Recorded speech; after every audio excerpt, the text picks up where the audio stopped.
Hi everybody, just wanted to record a quick intro to this interview with the artist Elise Wehle, who is an incredible paper cutting artist who actually incorporates Photoshop into her process. So this is an interview that sort of centers around the digital aspect, the Photoshop part of her process.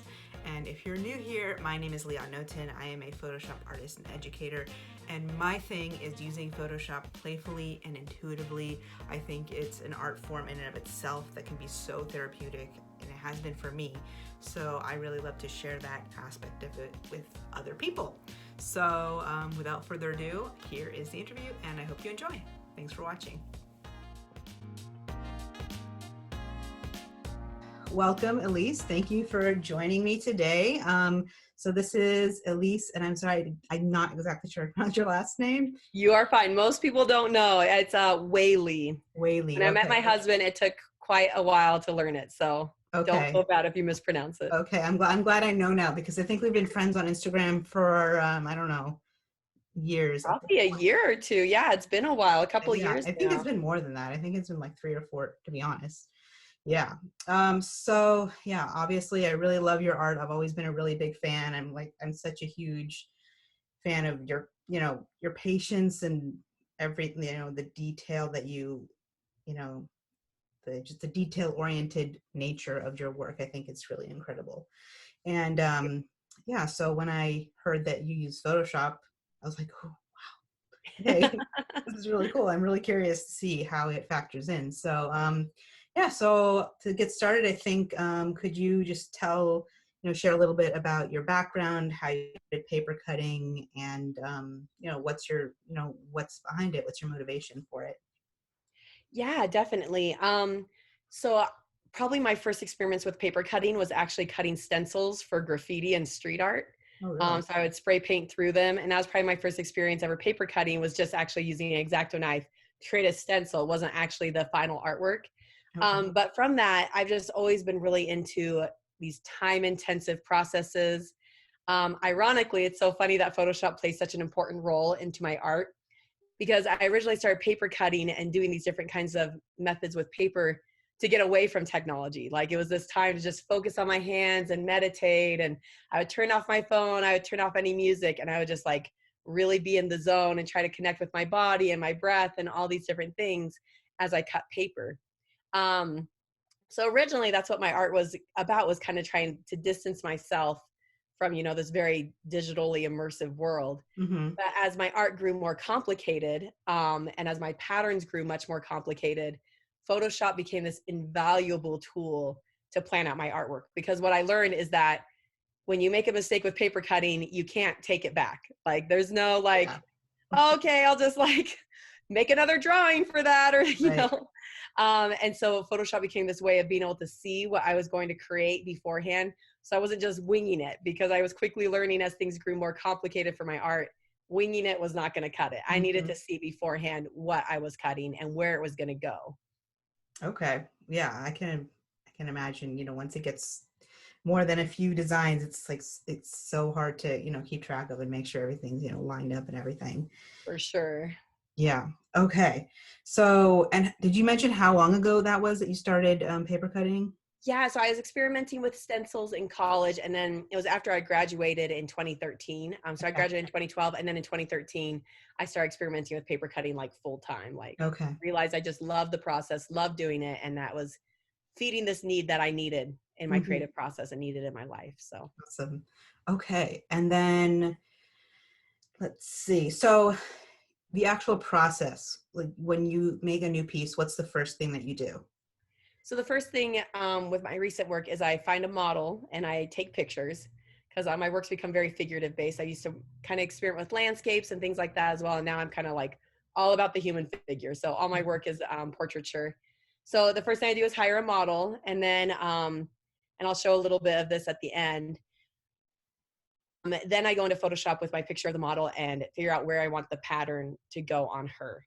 Uh-huh. And that involves a lot of different steps. I use a Cintiq, and I'll find a pattern I really like, and I'll trace it and make it into a vector file so that I can make it as big or small as I want. Hmm. And then I'm really inspired by like illuminated manuscripts and the patterns found and the designs found in illuminated manuscripts from like, like the 1400s and things like that. I And remember that, yeah. and so I'll trace those patterns because usually the image isn't big enough or clear enough for me to just kind of take it from it. So I'll Okay. use my Cintiq a lot. And then my process has almost really become a lot like a collage artist. I like take all these things from different sources and put them together into a new something or other, into a new design that didn't exist before. That's But really I just feel cool. like I'm constantly like copy and pasting things that I like and enjoy and then tracing them and then putting them into my design. That's awesome. So I had no idea that you actually make the photos yourself of the models. That's really cool. Yeah, originally I didn't. Originally I used like what is it called? Creative Commons kind of things where photographers are saying, "Hey, like you can use my photo, like just, Right. reference me somewhere or something like that." And things that were in the public domain. But then as I had a more specific vision of what I wanted to create, it just became easier to hire my own model and have them like create the exact poses that I wanted. Right. That makes sense. And it must be really satisfying to, have that complete control over those images. Yeah, yeah, it's really nice to just kind of control the process from start to finish. So And when you're making these photos, when you're hiring these models, do you already have the cut in kind of in your mind, or is it just first the photo, then let me think about the cut in?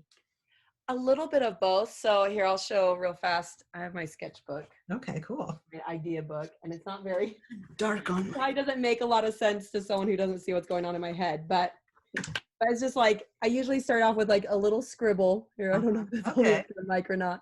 Or sorry, to the camera. No, I So it think does start off with a scribble with a general idea of like the shape, I guess I'm going for. okay. And to me, these all make sense, right? But probably to It someone else, looks they're like, good to what me. the heck is going on? Um, and then it kind of becomes a collaboration with the model. I usually send them a packet beforehand of photos that I like that kind of have the right kind of feel and emotion that I'm going for. So I'll send them that, and then it becomes a collaboration between me and them because they always bring something different to the table, and it's usually a good thing. Like Huh. one model where she hardly took any direction from me, and I was like, oh gosh, this photo shoot's going to be like a bust. Like she's Uh-huh. just kind of doing her own thing. I ended up liking her photos the most and have used her photos the most often in my work. So Wow. Huh, you never know. yeah, you never know. You never So know what's going to happen. Okay, that's really cool. I had no idea about that aspect of your work. That's really cool to find out. Um, let's see. Okay, so you create, so you have the photo, you have the image. What's next? so next is usually finding the pattern that really speaks to me. And that pattern usually becomes kind of the base of the work, the foundation. So yeah, like I'm almost like ready to jump to the end so I can just show you what I'm talking about. But usually it's like, okay, this is the pattern I want to incorporate. And then it's rotating the pattern in Photoshop, making it bigger, making it smaller, making it wider, lengthening it. Like, no, I need it more like vertical until it fits right. And then replicating that pattern over and over again throughout the piece so that it feels cohesive with it. Okay, and are these patterns that you're getting from something existing and modifying them, or are they something that you're creating 100% from scratch? I've made a couple from scratch. Those are very time consuming, but I have done it before where it's like, this is a really specific thing that I want for this project. Uh-huh. But a lot of times it is just like using these kind of older sources like cathedrals or like I love illuminated that, yeah. manuscripts, that kind of thing, and using those patterns in the Okay. work. Okay, that's awesome. All right, so you have the pattern, and so then it's time. This is where Photoshop comes in. Right. Okay. All right. So It's the planning stage, planning out the entire artwork in Photoshop beforehand. okay. So I think it might make sense actually to go straight into Photoshop right now and then talk a Okay. little bit more about Photoshop, and how it's kind of changed your process, if at all, afterwards. So let's Sure. just go ahead and dive into the screen share then, and Okay, you can let's see if show us I this part of the process. So I made it done so this you a couple times. Let's see if I get it right this time. Okay, there made we it go. so you can screen share. Okay, Trying to do. yay! I love a Photoshop screen. Okay.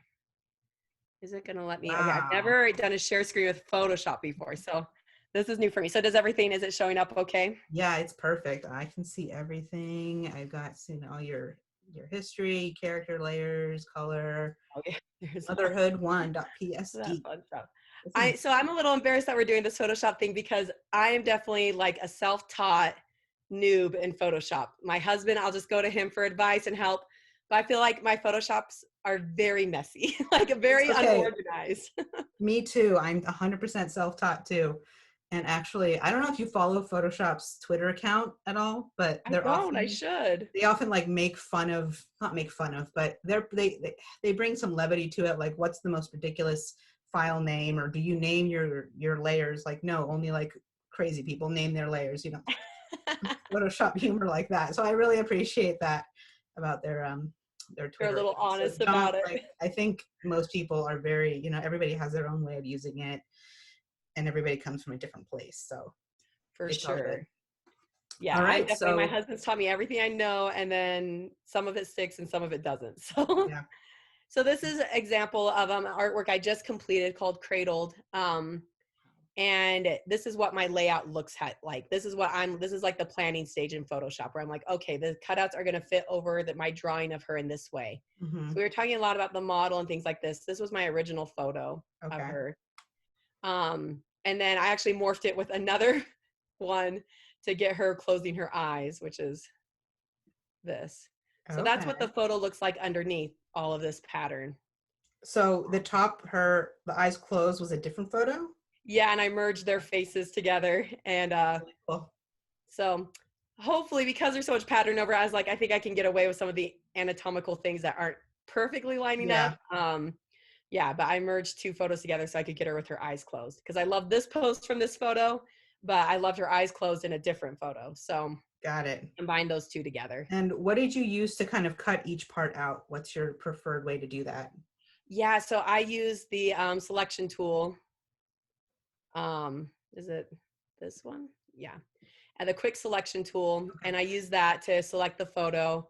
And then it's so hard to think of like, there's such automatic things you do in your Yeah. brain. It's so hard to think about like where it actually is and things like that. It's And muscle then I'll memory. usually modify the selection and make it a little bit more feathered and extend it out a little bit from her body because Got the it. selection Okay. tool is always, I don't want to Really spend a cool. ton of time making sure it's like perfectly selecting everything. Yeah. So it's kind of a little wavy and a little weird, Yeah. but I don't either. That's like making it perfect is one of my least favorite things to do in Photoshop. yes. Yeah.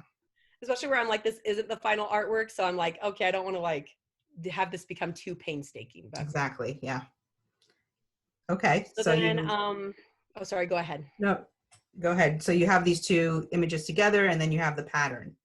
Right. And so the pattern, I mean, if I go through this, you'll see I have a million Wow. layers. This is composed of a million little pieces, but the base for this one was this pattern that I'm calling Swirly Manuscript. So if I zoom in, let's see, I think it's, A good name. I I'll like it. show. I know, right? So perfect for where it came from. Okay, so if we look at that one, so this pattern became like, I just was really obsessed with this pattern from this manuscript I found right here. So that's it right there. Okay. So this originally came from this manuscript right here. Oh. And then I went through with my Cintiq. I love the Cintiq. We got that, I think 2.5 years ago, 3 years ago, and it's just been like this lifesaver to not have to do this with a mouse. Yeah, I was So going to ask, how do you bring in those patterns? Because I have never used a tablet. I just use my touch trackpad. And oh, so hard because yeah, that's what I so used this to is do. something that I would avoid doing. But Right. This is not an ad or anything, but having a Cintiq or a tablet where you can draw directly on the screen is like, it was a game changer for me. yeah, and that's a really So cool thing that kind of like your tools influence what you do. definitely, it's allowed me to get way more intricate and more detailed Hmm. than I was before, which is really nice. Yeah, So if I take away this, there's my tracing, and that's very what ended cool. up going into Really pretty. right here.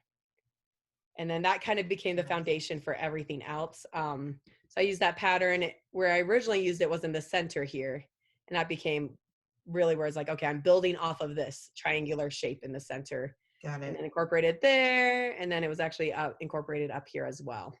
Wow. And then the florals all kind of come from these old botanical prints. Hmm. And some of these I use the select tool and then do it that way. A lot of times I'll just like really heighten the contrast between them and make the background white, make all of the colors really, really dark. And then I'll do the select color tool and bring it over to my other piece and then just make it, invert it and make it white. A So very for good example, call. that piece, oh, sorry, go ahead. No, I was just saying there, I do that too sometimes. That's a really good technique. Yeah, the select tool sometimes is just like a little too much work. So Yeah, so you just up the contrast and then get rid of everything that's not what, exactly, exactly. or So that's, that one from this print is featured on the top here. So if mhm. I take it away, so that's where those Okay. flowers are coming from. So all these flowers and different patterns and things are just collections of things that I just take from a million different sources and then bring in and figure out where I want it to go. And I'm usually looking at like I really liked this one because it had the arching shape and I knew my overall composition was going to be this giant arch. So I was like, Mhm. okay, this is perfect. This will like help complement that arch and bring it up and over. So Wow. I did. This is really cool that you bring together so many different patterns. I thought that it was just one that you found somewhere and you just put it on top, but you're going way further than that, which is super cool. yeah, it definitely becomes more like a collage process where it's like, okay, I'm Yeah. just laying this here. Then I'm like, oh, wait, no, I don't like it there. Let's get rid of it or let's move it here instead. Yeah. And And I'm already thinking about you cutting this all out. that, yep, for me, that's the fun part. I didn't get it ready, but I could open what the final layout looks like for my cutout. Let's see if I go to mockups. Let's see, there is the shape of the girl I used for my drawing. There it is. Okay. So this is like what my cutout ends up looking like. And this is what I Okay. attach to the back of my drawing. And everything has to be sized perfectly. The drawing has to be sized like perfectly. And then this over it has to be sized perfectly, which sometimes can be a little bit of a nightmare because I always print these off just at like a normal printing place like FedEx or something like that. Yeah. And their printers are always off by half of an inch. And I'm always like, I'm so sorry. Can you go in and print it again, just like half of an inch bigger? Yeah, Um, that's how do you go about that? I mean, that's something that personally I don't really know much about is, actually putting it to print and making sure it's exactly how you want it to be. So, Yeah, I feel like a nightmare client when I go in there because I'm like, yeah. they're like, okay, it's ready. I'm like, well, can we measure it? And then they get out their yardstick and everything. I'm like, okay, cool. Well, it's a little bit off. And they're like, okay, we'll like just make it a little bit bigger, a little bit smaller, whatever it is. So Yeah. I do feel kind of Wow. bad every time I go in there. I try to be really nice and smiley because I know I'm really demanding. So Yeah. I've been in there for fine art stuff before and it's like, you know, just their main clients are not fine artists, so I totally understand. yes, Like, definitely. So yeah. I feel kind of bad for them, but Yeah. Okay, so what this is like a flattened image of all of the patterns together. right. All my Okay. layers combined and then turned black, inverted to be black, so I can see where I'm going to cut. Okay. All right, that's super cool. Wow. Um, all right, so then this is what you're printing it out and then you're putting it over the image. Right, right. So that I know where to cut. So I actually invert it. It's hard to tell with these, like my designs are usually really symmetrical. So the Mhm. inversions like with really subtle things. Right. Um, but yeah, I'll invert it and then put it on the back so that lines up with the drawing on the front. That way, as I'm Yes. cutting, a lot of times I'll make a lot of little creative decisions as I'm cutting where I'm like, okay, that's cutting away too much from the figure. So I'm not going to cut out all those shapes I had planned, or actually I need more cut out here. So I like having the drawing where I can see it. That's why I put this on the back so that I can make those little creative decisions as I'm going and realizing, oh, this actually, needs more cutouts here, less there. And I can make those decisions in the moment. Okay, so you're still making calls when you're cutting. It's not just, here's the color, here's the black, cut it out. Right, exactly. Although Okay. for me, I enjoy kind of getting that creative composition part out of the way where it's like, what's it going to look like? Mhm. Like I feel like when I was painting or things like that, you're making those decisions the entire time and it can be really exhausting. It's kind of nice just to have the plan, mostly follow it. Cause I'd say I follow 80% of what I've like planned. Okay. Um, and then I, my mind can just like focus on the meditative part of cutting instead of being like, oh, wait, is this supposed to be like this or should I do it like this? And then Right. kind of getting stuck in that like, what do I do next? Panic creative mode. So The path is pretty much carved out. right, right. Okay. I mean, no pun intended. That's I didn't even catch that. That's a good Yeah. one. Okay. So that's pretty much the Photoshop part of it. Right. Okay. Really cool. Thanks for sharing that, Elise. Yeah. Should I stop the share or what? What would be best? Yeah, we can stop the share. Okay. There we go. Okay. So, yeah. So now that we've seen that, I thought that we could talk a little bit about just how Photoshop has, if, informed your process, changed your process. What are your thoughts about Photoshop? What do you like about it? What do you hate about it? So we can start with, well, so had you used, I think you answered this before, but had you used Photoshop before your paper cutting art, or is it something that you learned from a necessity because of, needing to make it a certain way? Yeah, I rarely used Photoshop while doing my BFA in college. I started using Photoshop because my husband would be helping me color correct my photos of my art after the fact. Got it. And I think he got a little tired of having to help me so much because he is like my husband, we're kind of polar opposites sometimes. He is so amazing with technology. He's always up to date with everything. He's always the one who's like, oh, we need this kind of camera for your work, or we need this kind of tool for your work. And he's always making my life simpler without like me having to figure any of that stuff out. So he was the one who was always like color correcting my photos. And he's like, what if I teach you how to do this yourself? So that's where I started with Photoshop, was just color correction, just like trying to make the photo of my artwork actually look like the artwork as I saw it with my eye. So that's where it started. And that was probably near the end of me graduating in 2012. And then probably, yeah, starting to color correct my own photos exclusively during 2012.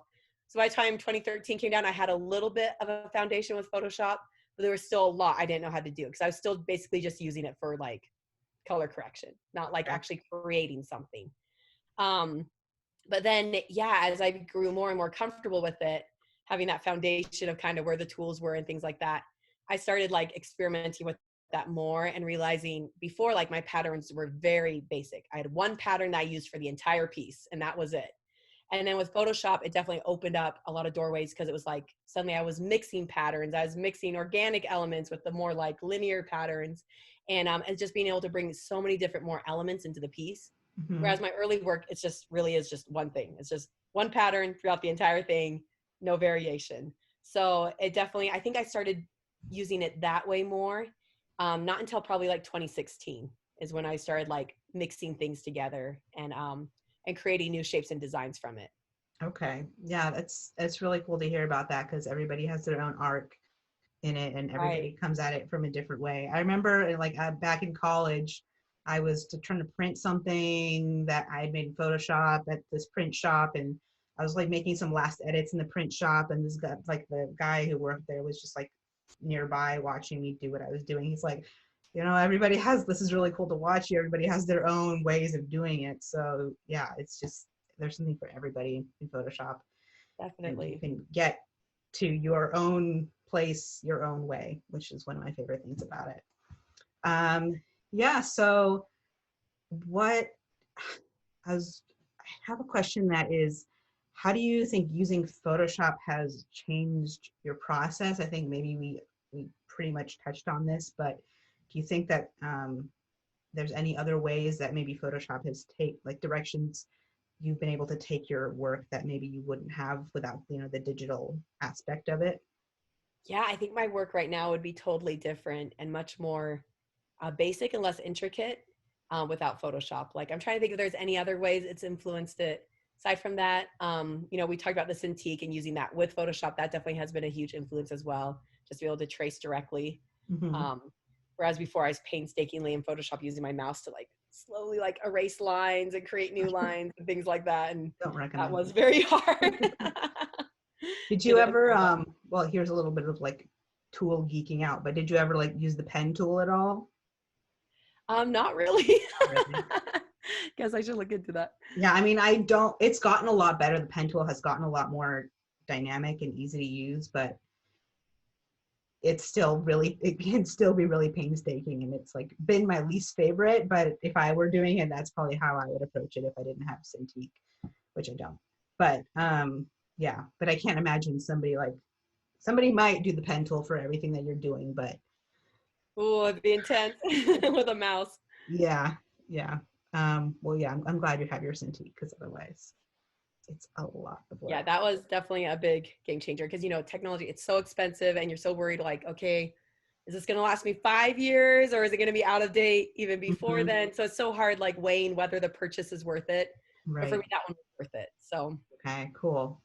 Um, okay, so how has your personal relationship with Photoshop been or changed over the years? When you first started using Photoshop, did you find it really overwhelming? Or, and where has that, ended up since? yeah, I definitely found it overwhelming. Like I remember trying to take a Photoshop class that was offered for free, just like once a week at my school. And I just didn't stick with it because the first class was just I was just like layers, like it was just like a different language. And I didn't It understand that is. language at all. And it's a different way of your brain having to think of things in terms of layers. Now it comes so naturally to me and it's so easy to figure out, oh, I know how I'm going to do this thing. Right. But like in the beginning, it was just like, what? Like, what is a layer? Like what, just all these basic parts of Photoshop were just totally foreign. Hmm. So it's definitely become a lot more comfortable. It's nice to be able to sit down and know exactly how I need to do what I'm going to do. It still happens though that I'll watch my husband do something. Like we were trying to vectorize this file of mine, and just seeing him do these shortcuts where I'm like, wait, how did you do that? And I realize I still take the long way almost always. And I like never use shortcuts or any of these things. He's always using like keyboard shortcuts. I'm like, what? Like, how'd you do that real fast? And so I still kind of realize I have a pretty clunky way of doing it, but it gets the job done. I get Right. where I need to go. So I'm Yeah. not too That's the most important thing. yeah. Yeah. But Photoshop. I mean, if you ever do like experiment in that direction, though, it is super fun. It's like I call it my piano. It's like yes, that's what it feels that's a like. good description. Yeah. It's like a visual piano. Um, I'd all also right. say, just sorry, real fast. Like I definitely came into like my art with kind of a Luddite perspective where it's like, I hate technology. I want to be away from technology. Like I have this love-hate with it. And I have to say, like now working in Photoshop is the soothing process. I don't feel like, I don't know. I don't conflate it with being immersed in technology or like always being on my phone or these things I'm trying to escape. Like instead it just feeds very naturally into my process. And even though I'm making all these creative choices, it can be very meditative as well. So I definitely have a different perspective where before I was so anti-technology and things like that. But instead I'm seeing that just how many doorways it's opened up for my art and so many things it's allowed me to do that I would not have been able to do otherwise. Or if I did it by hand, it would have taken, I'd make one artwork a year, like Yeah. it would be so time consuming and so ridiculous to be able to get to where I am. Just, I'm able to make my layouts in probably 2 weeks instead of probably what would honestly take me 6 months otherwise. Right. So Yeah, and I love that you said that because I think a lot of people who don't come from a digital medium, they think that they have the perspective that, technology is going to slow them down. It's going to be like, it's going to be something to struggle with, but it really can be a form of therapy. It can be as therapeutic as the actual, traditional art process. So, definitely. yeah. And that would be something that's changed with my perspective as well, is that my husband, since we both graduated, he graduated in a totally different field, but he's become a full-time indie game developer. That's what he does for a living. He makes video games. Wow. And it's given me a very different perspective where I always saw technology also as kind of this, I mean, I use it kind of as a shortcut, but seeing now other people's digital art, you realize how much time goes into that. And it's not fair because our little brains, for some reason, when we see something that's made with a computer, we immediately think like, that was fast, that was instantaneous. Like, and sometimes we run into those problems with clients, right? Where they're like, well, just do that and Yeah, you'll no. fix the whole thing. Why won't this like just be an instant fix? I've realized as I've used Photoshop just how much goes into it. And for these digital artists where the final piece is a digital artwork, like it is not a quick process usually. It's usually something that took a lot of time, just as much time as it would take for me to do an oil painting equivalent or something like that, So that's something that my perspective has also changed. Yeah, that's a really that's a really important thing to bring up because it's just like any other art medium. And even I still, as a digital artist, as somebody who's used Photoshop for like 15 plus years, I still have trouble valuing my own art over, I mean, not over, but at the same level as Right. traditional art. But yeah, it definitely, there's just, it's its own world. It's just looks different. And now with NFTs, I think finally people can Right. start, valuing what we do a little bit more or a lot more. I mean, maybe not at the same level forever, but yeah. So yeah, I really love that we were able to bring up that aspect, because that's like that's what I want artists and fine artists and people who are a little bit afraid to Photoshop to hear, is that it's there for you. It's not Yeah. it's it's not there to slow you down. It's there to help you. So yeah, so I think the last few questions are going to be about, do you have a favorite thing that you do in Photoshop or a favorite tool to play with? And on the flip side of that, the least favorite. Probably my favorite tool is the clone stamp tool, which I think I also use in a clunky way. But I love just like something not perfectly lining up and then just being able to like ding, ding, ding from a different file or from a different layer and be like, Uh-huh. oh, now it looks how I want. Like, I love the clone stamp tool. Yeah, because you can Right. do it across different documents, right? Yeah, yeah. Yeah. So like taking something from one layer and then being able to clone stamp it somewhere else. That's been really, really helpful. And then probably my least favorite tool, the selection tool I use probably the most, but it would take a lot more time for me to use it wisely, I guess. It never quite looks how I want for my quick, like, I just want this Right. really fast. So I feel like I'm always at a tug of war with the selection tool, but Yeah, that's a huge part of Photoshop, is you're going to be selecting stuff. yes, It's like a third of it, I feel like, is, doing selections and then doing other stuff with the selections. yes, for sure. Okay, so yes to the clone stamp, no to the selection tools. Although I use the selection tool far more than the clone stamp tool. Maybe that's Yeah, why I'm I like mean, unhappy with it. It's like, you can't get around it. I mean, actually, it would be a fun experiment to see if you could get around it, to see what you could make. yeah, that's true. That's true. That could be something. Okay, so I think my last question would be, if you have any words of advice for fine artists looking to, explore Photoshop, dip their toe into it. Um, you know, how, what would you say to someone who feels a little bit scared or overwhelmed? I mean, it's hard because it is one of those things that it just takes having to do it over and over and over again to start feeling comfortable. Mm-hmm. I'm the kind of person that I hate doing new things. Like when I got married to my husband, we only had a stick like car between us, one that only we could drive with stick. Mm-hmm. And it took me a year to learn how to drive stick. And my husband was carting me around everywhere because I just hate learning new things so much. And so with Photoshop, it was definitely a bit of that journey too. And there's so much discomfort at the beginning until you're getting used to it. I just think with anything you're trying out, any new creative process, like I'm trying out this new thing where I'm painting leaves with acrylic, and it's very uncomfortable because I've never done it before and it's out of my comfort zone. And even though it's a totally tactile, physical experience, it's still uncomfortable. So I guess my advice would be remember what it feels like to learn to use a new medium. Like if you're an oil painter, how did it feel to switch to acrylic, or how did it feel to like try something different, a new technique with your work? That's what it is like learning Photoshop. It's just learning a new technique. And just because it's digital, it doesn't make that process any different of having to try and master it, get comfortable with it until you can really figure out how it's going to help your work.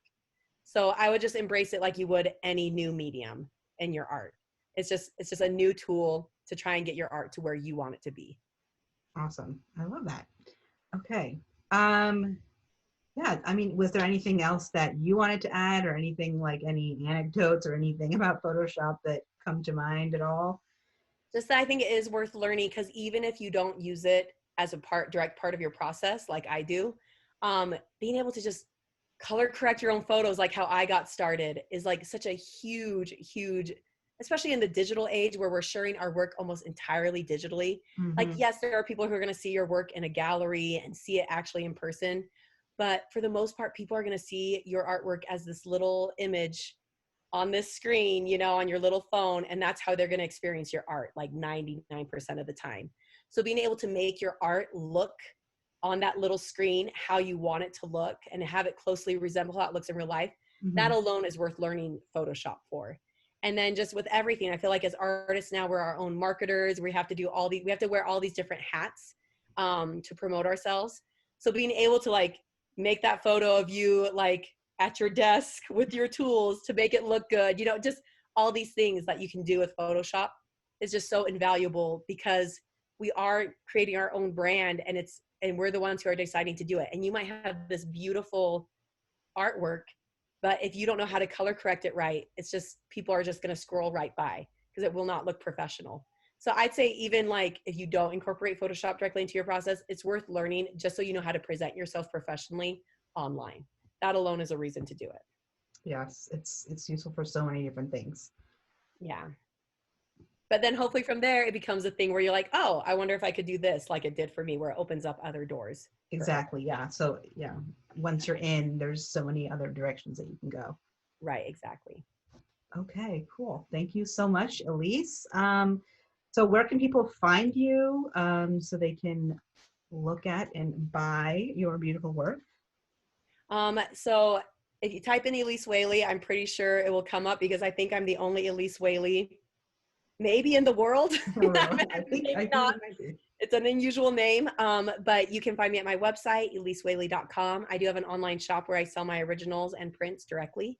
And then Instagram is where I update the most. So if you want to see more about my process, I try to do a pretty good job of covering my multiple steps of how I create things. So if you're more interested in that, head to my Instagram and you'll be able to kind of see artworks from start to finish and what that looks like.